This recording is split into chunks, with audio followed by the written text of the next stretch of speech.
I think back then it was a smaller following. So I remember my agent told me, "Do you want to do a vampire movie?" I said no. So I was thinking like blood and guts and like a cave and like bats. Back then there was like really good, vampire movies, and then they would go through like a bunch of bad vampire movies. We were in the bad vampire movie stages. So I was like, no. And they said, well, it's based on a book. It's a small following. It's called Twilight. I was like, okay. And they said, Catherine Hardwicke's directing. And I said, oh, I love Catherine. And I said, when's the audition? And they said, tomorrow. Wow. Okay, well, do you have a script? And they said, no. But the book is out? Yeah. Alright, I'll go get the book. Set up a meeting. I went out, got the book, and I was just gonna cut to like my part. And it was like, Carlisle, page 40. That was Carlisle. And then I started reading it, and I was like, this is actually pretty good. So I went back to the beginning, I just read the whole book, sucked me in. I was up till like 2 o'clock in the morning. Then I went to the audition, red-eyed, looking very pale. I love with the book franchise. It was such an easy read. We loved the story. Didn't love the sparkle. Didn't love that we didn't have bangs, because I love them. I mean, I love Blade. Right. So it was like that was the cool vampire stuff for me. Or Daybreak. Yep. Daybreak was the one. Yeah. And so it was. I was a little confused, even when I got to set. Peter Jackson had to help me with the contacts. He had a hard time with the contacts, and the first one was a smaller budget, so we usually have like a technician who puts them in, but we didn't have that. We had the makeup lady, so it was me and Jackson would hold Kellen down in the makeup chair while he swerved, had my elbow on his forehead. You can do this, look up, and then she would slide them in, and it was terrible because they were pretty thick too. Like they were like putting hubcaps in your eyes. And then we didn't have like.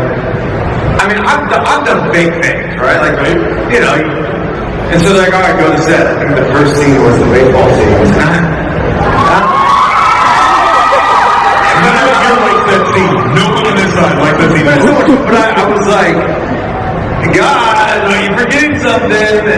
And they're like, no, you don't sparkle in the baseball scene. And I'm like, no, God. Yeah, like, we aren't doing things. There's no, like, really?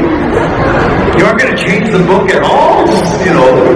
But, yeah, it was a lot of fun. So, when we did the Twilight movies, the first one, nobody really knew what we were making, so it was like, we could go out and we would go to like this open night mic and Rob would play guitar and there'd be like nobody in the bar but us and the cast and like Rob singing, and it was like, this is kind of sweet, I wonder if I'll ever see this cast again.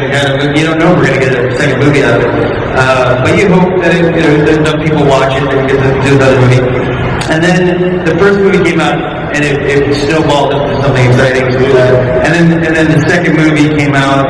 And then by the third movie, like, we couldn't go out, right? So it became like if we went out, it was like paparazzi and a lot of, So we would stay in, and we would go to, we would play board games in our hotel rooms. And so one night, Kellen brought the Twilight game, and we played that. And I thought I was like a shoo-in to win the game, because as the dad of the family, I made it a point to know everybody's storyline. I was like, you got bit on a Saturday, it was raining out, and it was 1922, I knew 4 p.m., and so I knew everything. And then I lost. And the reason I lost is because I didn't know any of the high school kids' names. And then also, actually, Green won. I think she cheated. She used her like psychic powers, her future powers to win that game. But anyway, can you? phone a friend. Maybe depends on who the friend is. And can we listen? Maybe Jackson is snowing somewhere. There we go. There's snow somewhere right now. All right. So the first question: who forgot their lines the most?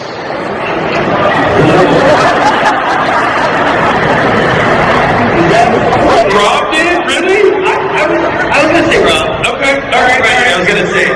Okay. I didn't want to out him, so but to be fair, he had the most lines. Okay. So, yeah. Gotcha. Now this one is get super personal because there's going to be a follow-up story, we hope. Who was the biggest prankster on set?